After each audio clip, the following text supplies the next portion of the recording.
నమస్కారం అండి అందరికీ నేను మీ హరిణి పులివెందుల పిల్ల ఉంది కదా వాళ్ళ అమ్మ మాట్లాడుతున్నాను మీకు ఈ రోజు నుంచి కొన్ని వాయిస్ రికార్డ్ వస్తుంటాయి యూట్యూబ్లో మీరు వండి ఎందుకంటే చాలా టాపిక్ గురించి దీంట్లో మాట్లాడుతున్నాను చెబుతున్నా మీకి ఇదొచ్చేసి నాకు మెడిటేషన్ గ్రూప్ సంబంధించి ఒక లింక్ వాట్సాప్ ఉందన్నమాట లింక్ ద్వారానే వింటున్నాను మీరు ఒకవేళ ఎవరన్నా అయితే వాళ్ళు ఆడియో ఇన్ టెక్సాస్ ను అన్నమాట కానీ అది చదివి మీకు వినిపిస్తున్నాను ఎందుకంటే చాలా మంది టెక్స్ట్ చదవడమంటే చాలా లేట్ అవుతుంది మొబైల్ చాలా సేపు చూడాల్సి వస్తుంది ఒకటి దీని కోసం నేను ఇంతకు ముందు వినేదన్నమాట వాళ్ళు ఆడియో పంపిస్తుంటే ఇప్పుడు అదే పంపించడం లేదు టెక్స్ట్ మెసేజ్ చేస్తున్నారు వాళ్ళు ఈ టెక్స్ట్ మెసేజ్ నేను ఒక్కడు చదువుకోవడం కాకుండా ఇది రికార్డ్ చేసి సెండ్ చేస్తే ఇంకా చాలా మందికి యూస్ అవుతుంది కదా వెంటనే కదా అనే ఉద్దేశంతో నేనుది చేయించడం అనేది జరుగుతుంది మీరు కూడా విని చూసి మీరు ఫీడ్బ్యాక్ శివాని నాకు మీకు నచ్చితే నాకు సమాహారని పులివెందుల వినయ విధేయతలు జంట పదాలు వినయం కలిగినవారు నాయకులకు విధేయులుగా ఉంటే ఆ నాయకుడికి లక్ష్యం సునాయాసంగా చేరువవుతుంది అది ఎలాగో తెలుసుకుందాం విద్యార్జనకు విషయానికి తెలుసుకోవాలన్న తపనకు వినయం గుణసంపదగా బాసిల్లి కార్యసాఫల్య మార్గం సుగమం చేస్తుంది గురుకుల సంస్కృతిలో సన్యాస ఆశ్రమాల్లో గురువులు శిష్యుల్లో వినయాన్ని చూసేవారు వినయవంతుడైన శిష్యుడి పట్ల ప్రత్యేక దృష్టి కలిగి సర్వ విద్యలు బోధించి తనంతటి వాడిగా తీర్చిదిద్దుతాడు గురువు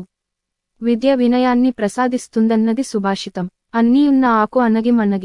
ఉంటుంది ఏమీ లేని ఆకు ఎగిరెగిరి పడుతుంది అంటూ వినయశీలిని పూర్ణ పదార్థాలతో నిండిన ఆకుతో పోలుస్తారు పెద్దలు నిండుకుండ తొనకదు అన్న మాట వినయ వ్యక్తిత్వాన్ని ఉదాహరిస్తూ లోక వ్యవహారంలో ఉన్నదే పళ్లతో నేలను తాకుతుండే చెట్టును వినమ్రతకు చిహ్నంగా భావించమంటారు పెద్దలు బాధ్యత పంచడానికైనా అవసరమైన పని చేయించుకోవడానికైనా నాయకులు వినయశీలుర్ని ఎంచుకుంటారు మాటకు మాట ఎదురు చెప్పే దుడుకు స్వభావుల పట్ల సమాజం అప్రమత్తంగా ఉండి దరికి చేరనీయదు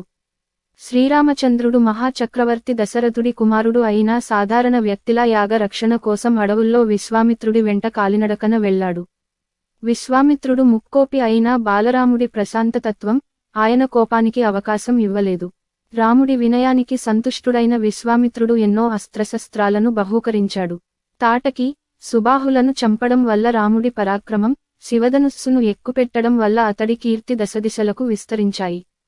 సాక్షాత్తు లక్ష్మీదేవి అవతారమైన సీతాదేవిని వివాహమాడి సంపదలను అంతులేని పొందగలిగాడు పరశురాముడి విల్లును ఎక్కుపెట్టి వినయభూషణుడై అతడికి గర్వభంగం చేశాడు పోతపోసిన వినయమూర్తి రాముడని లోకం కొనియాడింది రామాయణం మానవ యానానికి మార్గదర్శకమైంది దుష్టులకు ధనం వంశం విద్య మదాన్ని కలిగిస్తాయని అవే సత్పురుషులకు వినయాన్ని ప్రసాదిస్తాయని మహాభారతంలో విదురుడు ధృతరాష్ట్రుడికి వివరిస్తాడు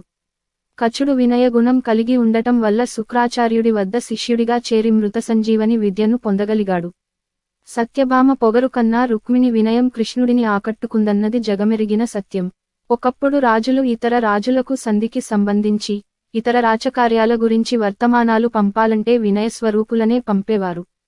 వినయ విధేయతలు జంట పదాలు వినయం కలిగినవారు నాయకులకు విధేయులుగా ఉంటే ఆ నాయకుడికి లక్ష్యం సునాయాసంగా చేరువవుతుంది రాముడికి సర్వసమర్థుడు వినయసంపన్నుడు అయిన ఆంజనేయుడు విధేయుడు సీతమ్మను కనుగొని రామయ్య వద్దకు చేర్చాడు శ్రీరామ పట్టాభిషేకంలో నేలపై కూర్చుని విధేయతను చాటాడు విధేయత విషయంలో కర్ణుడు గొప్పవాడే కాని అధర్మచరితులతో చేతులు కలవడం దుష్టచతుష్టయంలో ఒకడిగా అపకీర్తిని మూటగట్టుకున్నాడు పిల్లల్లోని వినయం విద్యకు యువతలోని వినయం కర్తవ్య నిర్వహణకు పెద్దల్లోని వినయం అనుభవానికి గుర్తులు